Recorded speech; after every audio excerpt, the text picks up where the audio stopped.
In this episode, a curious capybara runs a makeshift lemonade stand, while a talkative parrot provides witty play-by-play.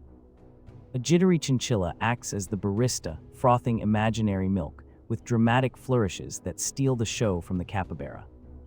The parrot heckles with rapid-fire quips, and the crowd of mice winces, then erupts in giggles at the tiny chaos. When a stray breeze topples the cups, the capybara shrugs, bows, and offers everyone a refreshing sip from a palm leaf.